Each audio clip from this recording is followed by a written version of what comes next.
Hey folks, this is why you need to come out to the races when they're in your area, in between practice sessions. Top riders in the sport. Last week's winner, Justin Barcia, Ryan Dungey, you saw earlier, sign autographs. That's all part of the program. Even Trey Kennard, injured and not racing today, but on hand to sign some autographs for the Honda folks. Blake Baggett. So this is one of the really cool parts of this sport. You can't get up close and personal with the athletes in most other forms of racing or stick and ball sports like this. So if you want to go to a race, here they are. Spring Creek in Minnesota after next weekend off. Washougal outside of Portland, Oregon. Unadilla in New York, and Utah and Indiana will round it out. We have 5 races to go after we're done racing at Red Bud. But we haven't even raced a 450 class yet. Adopted home, Michigan, for Brock Tickle, who was fastest actually in the first practice session today. Let's see if he can make it happen in the first moto. Back at Red Bud, preparing for the first moto of the day in the 450 class. Jason Wygant, Grant Langston, and Georgia Lindsay here to give you the coverage. We have a great 250 moto that we just completed. Let's throw some hay in the way of Kevin Rookstool, the FMF Privateer Power Award winner. Great job of the Privateer to finish inside the top 20 last week. And this guy pulls double duty, drives to the races both here in Lucas Oil Pro Motocross, also races the Geico Endurocross Series. So good job by rookie on the motorcycle, whichever type of racing he's in. Here's the Kawasaki track map, Grant. Yep, that's the start. Coming to that little sweeper left, then the right, then another left, past the Fran Mechanics area, off the Bud Light drop off to a basically blind landing. Make a sharp left under braking. Then you come into this turn, deep ruts coming out of here, and a great drag race. They've taken that little double out all the way up to this triple step up, the fly racing jump. Now you come down to this off camber where we saw Joey Savacci going down the 250 class. They've added some more sand in the section, so not quite as rocky and hard pack as normal. Make the right at the bottom of the hill, over this tabletop, left. Now you climb back up and you come into this big sweeper. It's almost like a Talladega type turn. Drop back down, make a left. You come over this tabletop. Now you go on the back side where all the fans are into this Red Bull section. The Red Bull rollers get your weight back. Get on the gas, go past that beautiful, gigantic American flag.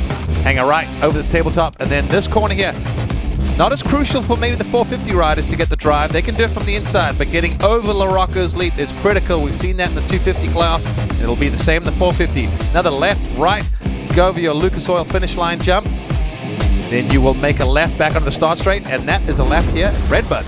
And we'll show you what a lap looks like on the motorcycle. This is Ken Roxon on the Soaring Eagle, Jimmy John Suzuki. Earlier in practice, the Co-Pro on board. This is that tabletop where you come to the other side of the track. You see Kenny stays wide, carry the speed. You need the speed coming in because once you get in these rollers, get your weight back in on the gas. And then right here, early in practice, the inside wasn't too deep, so the guy's using the inside, the shortest way around. And then right here, this corner, very crucial. You see Roxon go to the inside. Is he able to jump it? Oh, you see a slower rider next to him, but they're both able to do it. Oh, little case there, but Kenny gets past. Now you come in the last corner before the finish line. Over the finish line jump, which he, I'm sure, is hoping to cross first. All right, so the riders have completed all the practice laps. We've shown you the track. Now it's time to go racing on it, and we'll do that after this.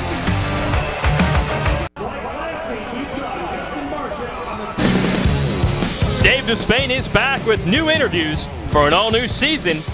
Catch season premiere of the Dave Despain Show, Sunday, July 12th at 8 Eastern, only on MAV TV. Good to have Dave back here. Here's your Bud Light Fast Qualifier. It's Ryan Dungey. See the rider on his right, Ken Roxon. We know that they're usually close in speed. 1/100th of a second was the difference between Dungey's fast time and Roxon's earlier today. Now let's send it back to Georgia Lindsay with the GoPro starting gate. Yes, now this weekend a rider to look out for is the number 39 of Frederick Noren on the factory Honda. Now, there's a lot of pressure on him as he's the only factory Honda riding without Trey Kennard, Cole Seeley, and obviously Eli Tomac being injured. Cole Seeley pulled a hamstring a couple of weeks ago and so will not be racing this weekend. But the pressure is not just on today and his riding, but tomorrow he is actually getting married to his girlfriend Amy Schaff. So we wish him the best of luck and congratulations. Yeah, absolutely. I talked to him earlier today. I'm like, man, are you worried about that? And he's like, Amy handles the wedding. I'm just worried about this today. And I said, but why would you get married the day after a race? I didn't want to say it to him, but to me that incurs some sort of risk for sure. But he said this way his family, he's from Sweden, his family gets to come over and watch a race and go to the wedding also. So see how it works out for the Norrens. We got our Fram Cam on board live with Phil Nicoletti. Ran that thing for us also at Muddy Creek, so we'll see how Filthy Phil does with it today on the Auto Trader Toyota Joe Gibbs Racing Yamaha. There he is on the 46. Norren right next to him on the 39, and a surging Will Hahn, who grabbed an 8th in our first moto last week on the Monster Kawasaki. That was his best of the year. Keys to the moto, Grant. What do we need to do to go fast at Red Bud? Well, if you're on a 450, one of the KTM keys to the moto is you need to jump LaRocco's leap. We've seen how much time can be gained or lost by jumping it or not doing it. Line selection, a lot of lines forming out there, inside, outside, and in between. Pick the right lines, and of course, eliminate mistakes. This track brings the worst out of any rider. Not to mention, we're now in the second half of the season. If you want a title, you've got to cut out the mistakes. I have to say, all three of those things, that is exactly what Jeremy Martin did. Yeah. That was totally the keys of the moto. He was making mistakes, didn't have the good lines early. Didn't do the leap. Once he got that all figured out, all came together. All right, you've done this a time or two. Let's go racing here at Red Bud.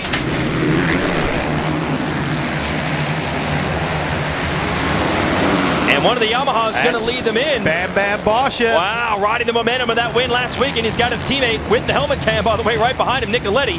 So motosport.com, whole shopper Barsha wheelies as he leads them down the ski jump. Ryan Dungey right there, the number 5, the Red Bull KTM, and immediately goes after Nicoletti. Smart move right there. He knew he had your time to, when everyone's bunched up, that's when you make your most passes. But look at the JGR Yamaha team.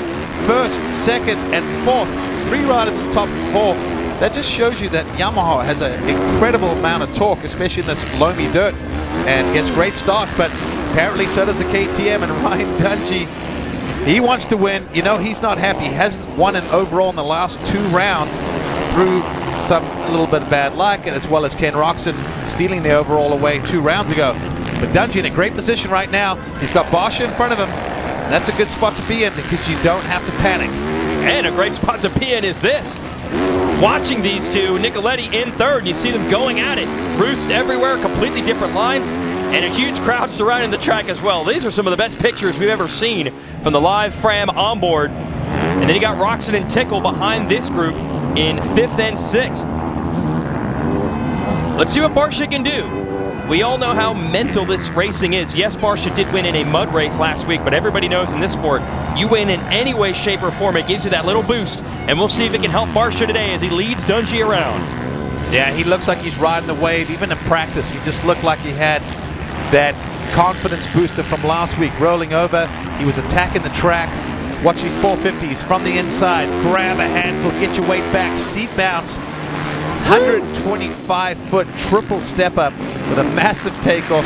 You actually got to go and stand at the base of it to really appreciate it.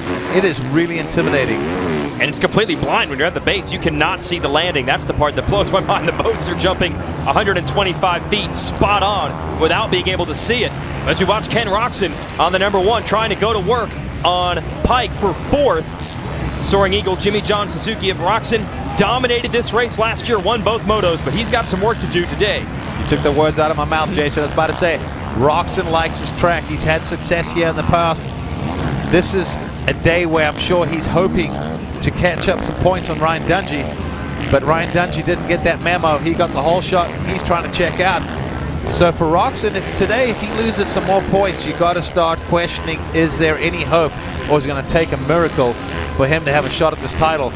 But before he can even get to Dungey, he's got to deal with a gaggle of Yamaha riders in front of him. And good to see Pike up here again. He has struggled the last couple of races. He was a podium guy consistently in the first 2 rounds, but the last few weeks he has had trouble. Also had bike problems in our last race at Budds Creek. And said he's just been struggling with energy in the first moto, and then feels better as the day goes on. So that's Pike. Let's get more on Roxon from Georgia. Yes, the number 1 of Ken Roxon has an incredibly up and down season, only taking a 1 overall so far this year. He is our reigning 450 champ, using that number 1 on his front number plate. However, he has been struggling with bike setup, and then to add to that, last week he was actually incredibly sick with a cold and a head cold, sore throat and things like that. I spoke to him this morning. He says he feels 100% better, and then he also went and rode at Blake Baggett's house, a fellow Suzuki rider, and changed some settings on the bike, and I think they have things better, as his mechanic Kelly Lungar said. Well, yeah, let's hope so. He's in a fight right now. He's got his teammate Brock Tickle right behind him, and Pike right in front. Pike on the inside. Can he still jump the jump on the 450? Yes, he can. You betcha. Hey, there was that seat bounce, ski jump, full stretch out, pull it up. Yeah. But he had to do everything to get over it. But you can tell Roxon, he definitely looks a little more racy than he did last weekend at Budds Creek. So I've got to imagine that there is a lot of truth to the fact that they said he was sick, because we were wondering what happened to him, and he did not make hay while the sun was, well, not shining last week. But for him, rain is shine. Yeah. He needs those opportunities, but he wasn't able to take advantage. So for today, being 100% at a track he likes, you got to make it happen. But got to give props to all these guys. You know, they're running similar pace, and look behind, right behind Roxon, his teammate, a local boy, Brock Tickle from Michigan. First practice today, fastest lap time. Kind of, you know, I wouldn't say shocked everyone, but I think a few people a little surprised. But I was like, man, he's a local boy. You know, he grew up racing here as an amateur. He takes a little look back, make sure there's no major pressure. So if Brock's in a great position right now. He's got the best riders in the world right in front of him, and he's latched onto them. Use this to your advantage. Go with your teammate. Go with these guys and try and get back up in front. Yeah, Brock, normally known for getting stronger as the moto goes on. So he's put himself in a pretty good position early on that number 20 in 6th, Roxon 5th, and he's got both Pike and Nicoletti now right in front of him. Barsha continues to lead Dungey by 2.5 seconds. So Barsha, no pushover here, and has in fact stretched it out a bit from Dungey in the first 6 minutes of this one. And here we go, headed over to the other side of the track. That's where the big jumps are. Who am I kidding? There's big jumps all over Red Bud these days. I guess the biggest. And look at this gaggle. 2 Yamahas, 2 Suzukis. Nicoletti, Pike, Roxon, Tickle, and Tommy Hahn on the GPI Honda. He is in the mix as well. You see the red fender every once in a while. So good job by Tommy, who's holding off his brother Will, who's in 8th. Anderson 9th. Christoph Porcel, so strong the last couple weeks, but a bad start. He is in 13th at the moment. 13th, not going to get the job done, especially not with the pace that these guys are running up front. So I'm really impressed with Barsha even. You know, he won the mud, and you know, we could say he's a mud specialist. He's good at it, as we have a look at this onboard from Phil Nicoletti. And Filthy Phil's had some moments of brilliance throughout the season.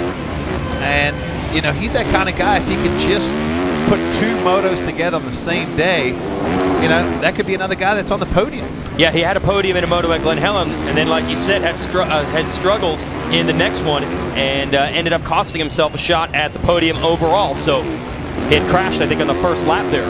So it's all about consistency for Phil, who also gets some backing from the folks at NFAB, who sponsor the team, but really personally help hook up Phil, who's, I heard, going to see if he can maybe turn this potentially into a ride next year. He's kind of the fill-in guy. We make a joke on this team. When one of the riders is hurt in Supercross, he comes in.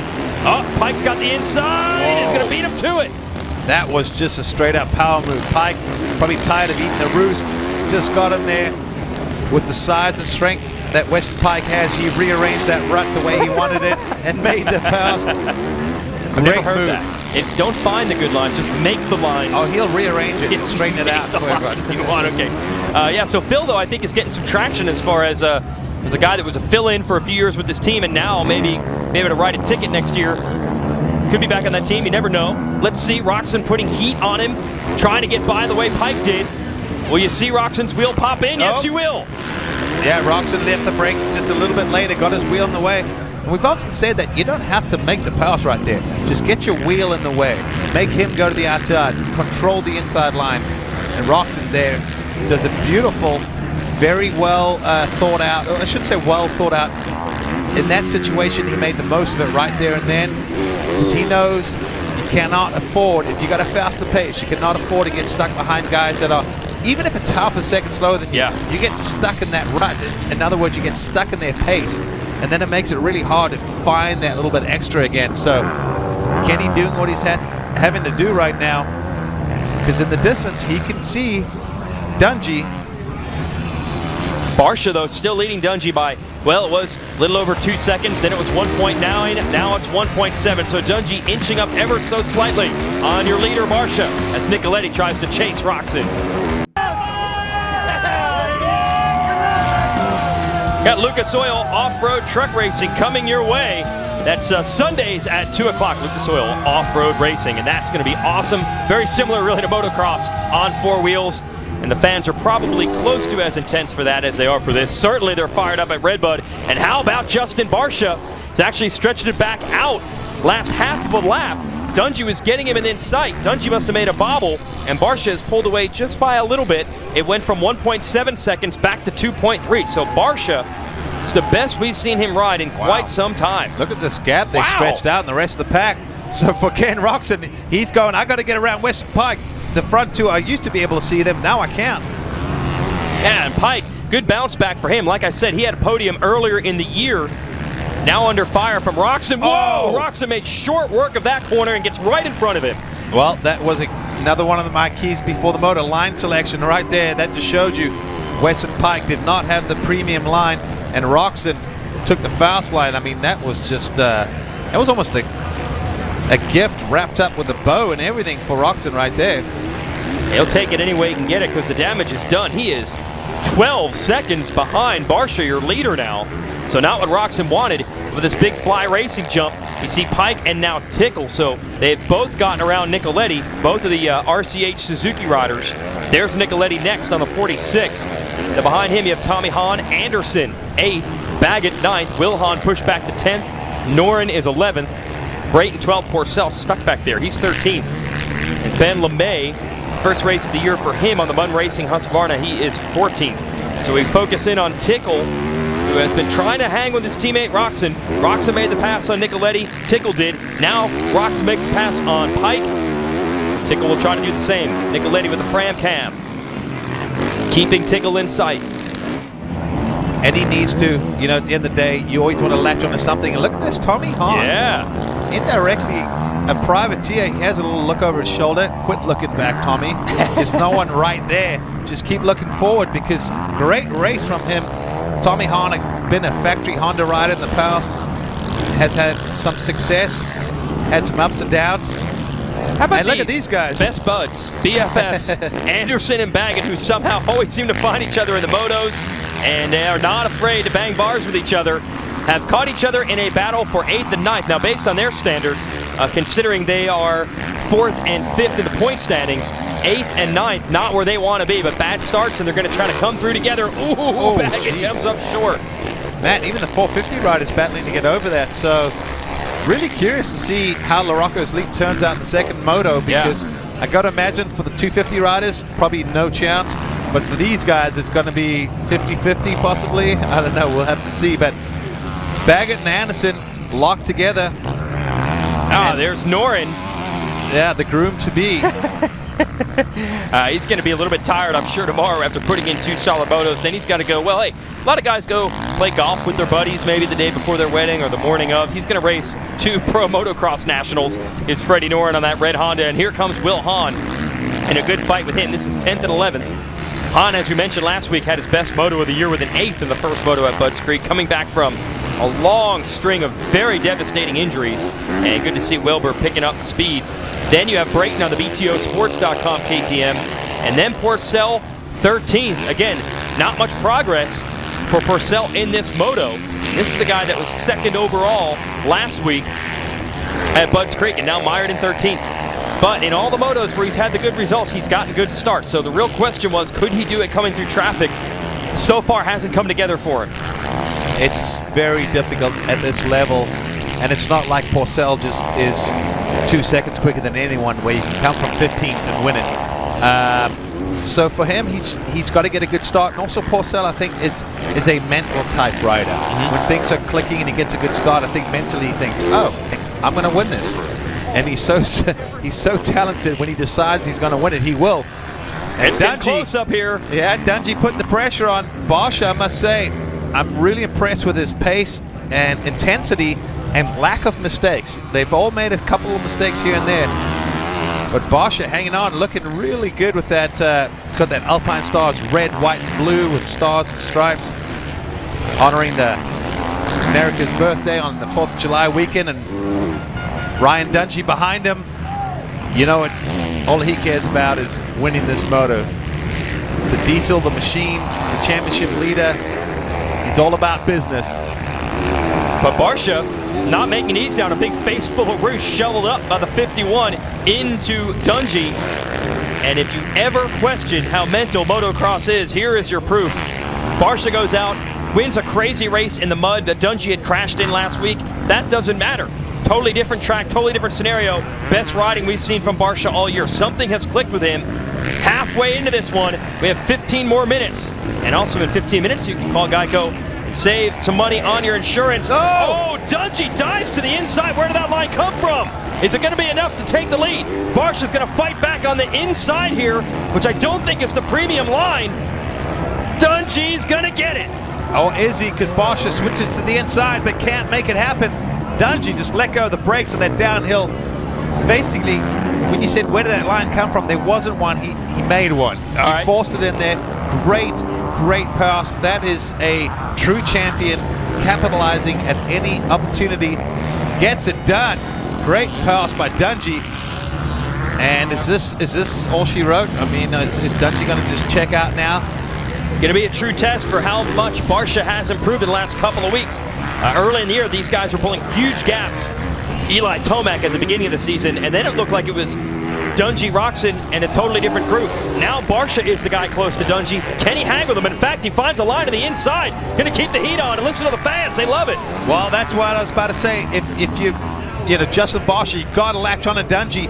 He's got some lines that are better than Dungey, but Dungey has been following and learning. So now Barcia has to figure out where is Dungey quicker. Barcia, he doesn't have, I don't think patience is in his vocabulary, because he just wants to get right back. You know, right now he is fired up that Dungey just rode around him, scrubs that jump, but he has an opportunity to see what the points leader is doing, which is not the double there. Barcia gets right back to the rear fender.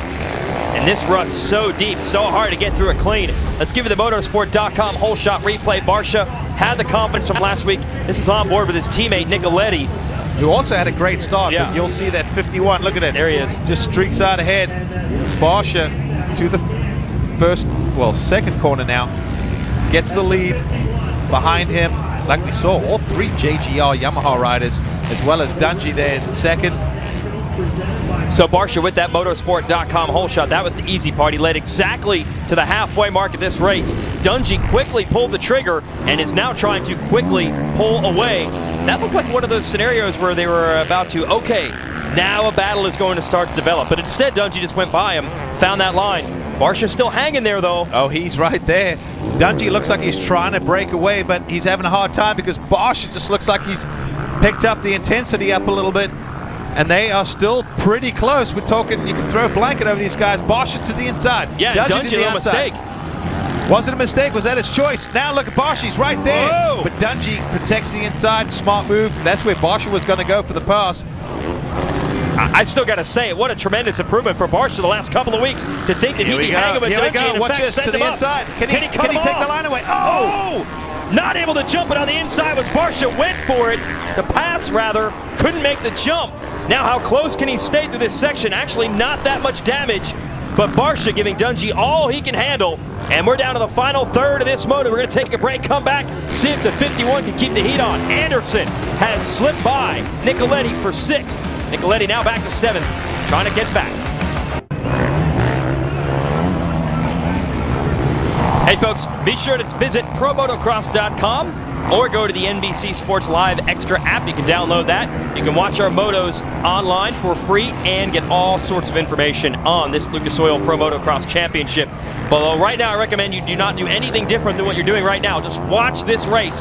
Ryan Dungey on the 5, still under fire from Justin Barcia on the 51, who has not gone anywhere. Dungey passed him about 2.5 laps ago. And the way things went earlier in this season, you would have thought Dungey would have pulled away, but Barcia has improved so much lately. However, his lap rider is going to split them now as they head to Larocco's lead.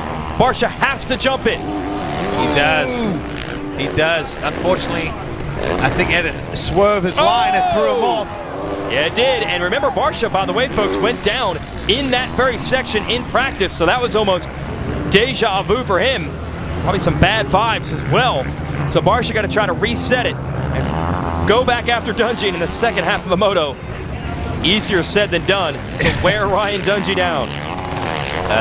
Easier said than done. because the Dunge does not crack under pressure. He's very solid, got a strong head on those shoulders. He's dealt with pressure for many, many years. He's dealt with speed. He's dealt with guys harassing him. And that's why they gave him the nickname the Diesel, because he's just nothing flashy at times, just gets warmed up, gets going, does his thing. On board with Phil Nicoletti, the Fram on board. So Filthy Phil still hanging in there. Lost a couple positions. We saw Baggett get around. Baggett made it up 2 positions on that last lap. So he's definitely finding his groove. And don't look behind you, Phil, because Tommy Hahn is right there on the Honda. And the other Honda of Norin is right behind him. That's 9th and 10th. So Phil back to 8th. The battling buddies of Anderson and Baggett have busted through for 6th. Oh, and Phil goes down. And camera first out of that rut. I'm looking at their lap times. I think something happened between Nicoletti and Tommy Hahn on the previous lap, because they both had pretty dismal lap times, and Baggett got around both of them. So just curious what happened there. But Phil, those ruts coming out of the corners, it's not often you see these long ruts out of the corners, but especially those low-lying sections where you got to accelerate and go up these hills over big jumps. And Phil, a little off the pace. Going to be outside the top 10 now, I think 13. Take us through this one, Grant. It was out of the corner of my eye, but I think it comes out. You see here, the front will get light, and it climbs. See, out of the rut, it gets cross-rutted. And that's pretty much simple right there. The front climbed out of the rut. When you got your front wheel looking London, your rear wheel heading Tokyo, it's not going to work out. As for wheels or anything else. And this is what it's like on board. You see the front fender. Comes out, yep. And then cross-rut, tuck down. Done that a million times. Really frustrating, because it seems like one of those really dumb things that as a rider that you do every now and then, but it's only because you're trying to push at every opportunity. So that'll push Nicoletti all the way back to 13th after starting 3rd. So he's not going to be too pumped on that. See if he can bounce back in the next moto. So your leader is Dungey. The lead is about 3.5 seconds over Barsha. Last time around, that was a rough one on Barsha with the lap traffic. He ran a 206.8. Dungey ran a 205.3. So Dungey trying to tuck this one away in the second half. Ken Roczen, a very quiet 3rd in this race. He was a little quicker than Barsha last time around, but still has about 5 seconds to make up. Where is Barsha here? That's a lap rider. That's Barsha. Okay, so the big question is, if you're Barsha, you have the whole shot. Dungey eventually passes you, begins to get away, but still progress? Are you happy with this? Oh, I would agree with that 100%. Okay. I think if I'm Justin Barsha, after the moto, there's probably going to be that, this guy got in my way and this happened. Riders get emotional, or when their adrenaline's going, they get fired up. But look at it. Justin Barsha led half the race. He gave Dungey, a hard time for a lot of this moto, and he's going to, barring nothing really dramatic happens, will get a comfortable 2nd. That is a big step forward, in my opinion. Georgia, what are you hearing on the 51 of Barsha? Yes, Justin Barsha, like we said earlier, he had a crash in practice. Now, it was after LaRocco's leap where he hit those 2 braking bumps, where he actually had a moment earlier on. He lost the front end, he hit his knee, but that was about it. What we talked about last week and this week, his attitude is absolutely brilliant. He's so excited. He's really into racing right now, and he's just been riding up at Club MX in North Carolina having fun. Yeah, you can tell, as you would like to say, Grant, the pep is in the step for Barsha. Great mood last week, and he said one of the things, he had to ride press day last week, which is a Thursday ride session for the local newspapers and local TV stations. Said normally I ride that and then I'd go back to the hotel. I decided to just stay at the track and hung out with some of my old buddies in the privateer pits, and then when it rained last week, the team actually invited some fans under the team tent just to get them out of the rain, and they hung out with them. Just good vibes right now. As for Roczen, he's trying to rebuild himself here. It totally looked like, after winning the overall at High Point, the champ was back on track, but things did not go his way with the 5-4 results last week. And here he is in 3rd. He's got a shot. Oh, did I see Anderson? Yeah. What happened? Anderson at one point was in 6th place, and now he's gone a lap down in 18th. Oh, I think I know. He may have crashed. You think? Okay, good. I'm so smart. That's why they put me in this seat, JT. He can go a minute slower all of a sudden on a lap without crashing. So let's watch Roczen here in the number 1. He is rallying late and starting to close a bit on Barsha. See if he could maybe salvage a 2nd down the stretch. 4 minutes and 2 laps to go in the Moto. Kenny's really finding his form. A little bit like Jeremy Martin in the 250 Moto. Nothing impressive in the first half, and then all of a sudden just kind of found that groove. And now he's taking not just little gaps out of Barsha in front of him, but I'm talking chunks. I mean, look now, it is visible. You can see both of them in the same camera shot. It was about 10 seconds a couple laps ago. So Roczen, I'm curious to see the lap time. In fact, if you look at the lap time from the last lap, Roczen at 2:04. No one besides Baggett did a 2:05. Everyone else was at 2:06 or higher. So Roczen finding his groove, but he's also finding lap traffic, and that just was wrong place, wrong time. But That's able to Rookstool. get out of that. Yeah, Rookstool had no idea, not his fault. You'll always hear me. I'll be You let them critical know at times. if you think it's their fault, I know. Rookstool's in 21st place, by the way, and only the top 20 points or positions pay points. So if you're 21st, you're not going to give anyone anything. You need one more position, or you basically rode the Moto for nothing. Basically 21st through 40th are the same, 0 points. Kind of like how Formula One racing gets. If you're back in the pack, you're not going to score anything. So that's where those guys around that position are going to be extra aggressive. He might not have even realized that was the leaders catching them. So Roczen has to completely go back to work. Last time around, he was a half a second slower than Barsha because of the lap rider. So Barsha with 4 seconds on him, and Dungey with 4 seconds on Barsha. And that's what happens sometimes. Probably the lap before, Barsha hit lap traffic, the gap closed, and then all of a sudden Roczen deals with it and it goes back to where it was. So no harm, no foul, almost like a reset. So today we started wondering who could a spoiler be in the 250 class. We definitely saw it with Cooper Webb. Barsha trying to be that in the 450s.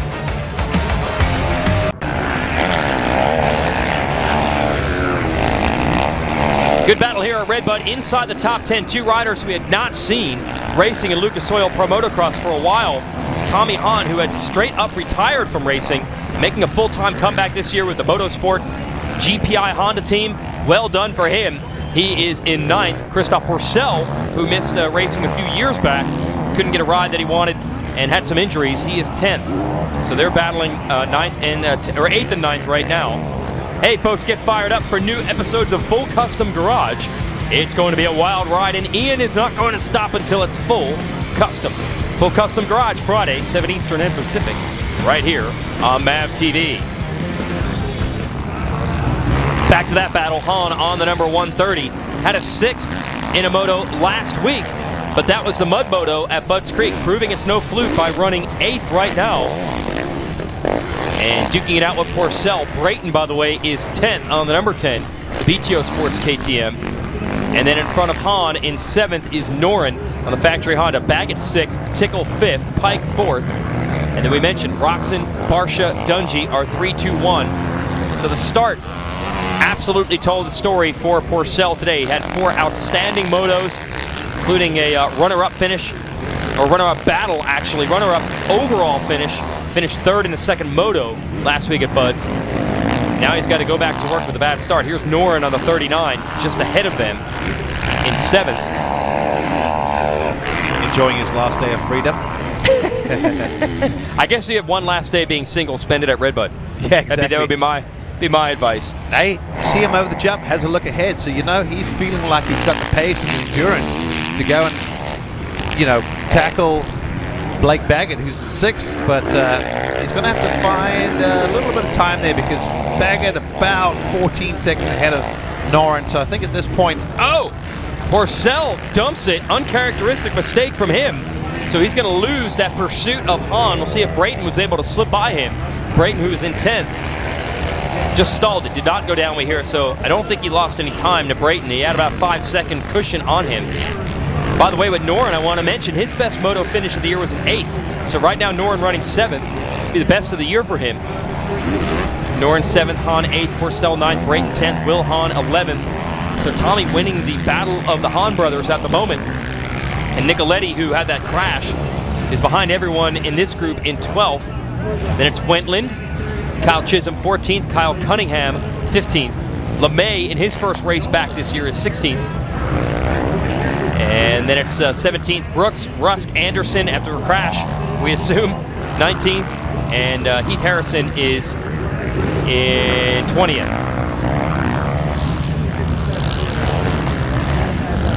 Got a couple of lap riders we're watching here. Then you see Nicoletti, and Wentland is the rider on the 84, another Minnesota native. Here is Chisholm on the number 11, Team Chiz. Gets a little backdoor support from Kawasaki, but that basically is a privateer effort. And then it's Cunningham here on the 35. Fly Racing and the privateer journey helping him out. Our buddy Teddy Parks helping him get to the races, and Suzuki helping him a bit as well. And here's Nicoletti on board, no longer jumping Larocco's leap. Back here in 12th. The rider he wants to find is Will Hahn, who's ahead of him in 11th on the Monster Kawasaki. Rough moto for Phil after the good start. There's Brayton. He is now 9th. He did get by Porcel, so the stall did cost Porcel. Now he found Brayton, who is 9th. Had a podium here a couple of years ago at Red Bud.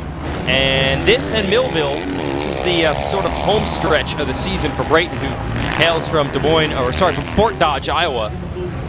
So he's familiar with this type of soil. Well, I don't know if I should say that. This is not native soil. They truck in a lot of sand for Red Bud. Most of the dirt out here is not native or not from the track. But Dungey coming around, he's going to get the white flag.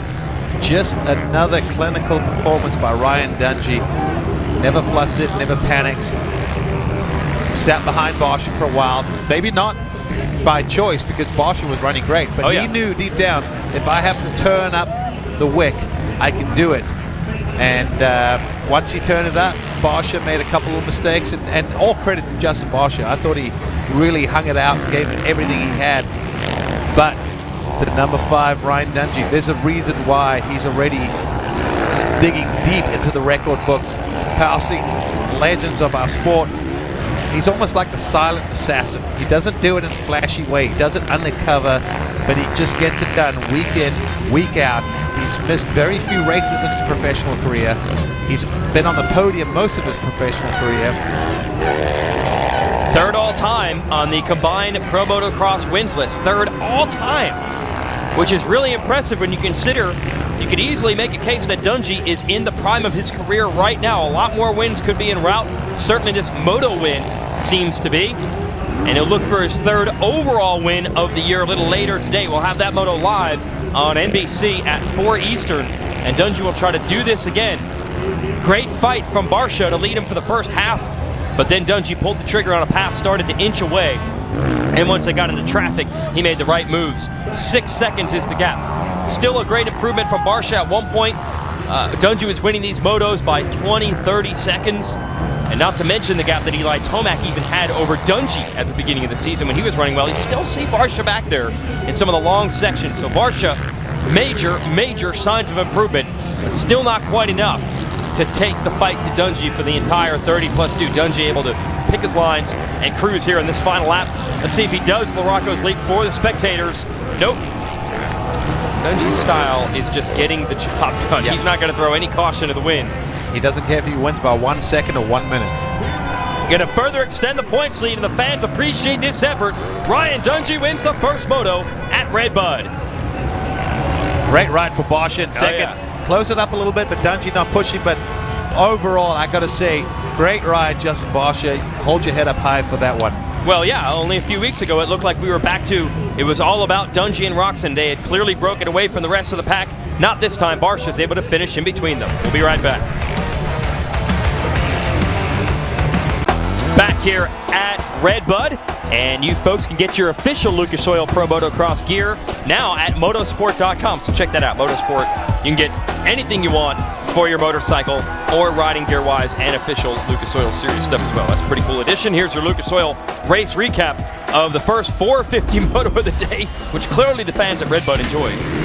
Here it is. Great start for a whole bunch of Yamaha riders. Motosport.com, whole shot for Justin Barsha, and his other 2 teammates are right there in 3rd and 4th, Nicoletti and Pike. But also in the hunt, Ryan Dungey, and at the halfway mark, Dungey pulls the trigger on this pass. Oh, he just commits down to the inside, finds a smooth line. Barsha has to hop out of the rut. Dungey to the lead. Looks like Barsha doesn't want to give up, but more momentum around the outside. Dungey gets it done. And once Dungey took the lead, Barsha hung with him pretty good. The gap extended to about 5 seconds, and from there, Dungey was able to cruise home final margin of victory, 3.2 seconds, as Dungey cruised home on the last lap. And Barsha closed up a little bit. There you see him back there. Still a great performance by Barsha, a whole lot closer than he's been to Dungey at any point this year. Now let's send it to Georgia with our winner. Just like you said, Weege, Ryan Dungey cruised home with that first race victory. Now, the beginning of the season, we talked about how bike setup is so important. You seem really to have figured that out, but what's the most important thing when we talk about bike setup that you want to feel comfortable with? I think mainly got to start with the balance, and I feel like we got that. I think, and from there, you know, there's so many different tracks and it varies, so you got to pick and choose, but I feel like I got a great group of people behind me. All the boys at WP, Mark and Jim, you know, bike was working good, and got up to a good start, hung behind Barsha a little bit, was able to kind of capitalize on a mistake and make the pass, and then try to smooth out and go from there. So feels good. This Red Bud track's really good. The ruts are deep, and lots of line choices. You got lots of options, so picking and choosing's important. And obviously we have a Red Bud crowd here. You can hear them right now very loud, but around the track, do they really urge you on? Yeah, I can barely hear you right now, but it's cool. You know, they make our sport what it is, and if it weren't for them, we wouldn't be racing. So, you know, 4th of July, a big salute to everybody and our freedom, and all these guys who come out to cheer us on and make it what it is today. So awesome. I'm pumped. It's cool to see. Congratulations. Well done, Ryan Dungey. They are crazy as always here at Red Bud. Here are your results. Roxon ends up in 3rd, and that one closed in a bit on Barsha down the stretch, but couldn't quite get to him. His teammate Tickle 4th. That's a great ride for him, ties the season best. Pike 5th. Needed that rebound after a series of bad first motos. Baggett, Noren, Hahn, Brayton, and Porcel. Top 10. Wentland, the Minnesota native. Good ride by the Privateer to finish up in 13th, and we're going to send it back to Georgia. Woo, that bid to be feared is back.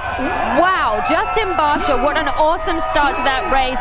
Not only did you lead about half of the moto, but you actually stayed with Ryan Dungey and caught back on him towards the end. It seems your fitness seems to be great, and really we're going to see some more race wins from you.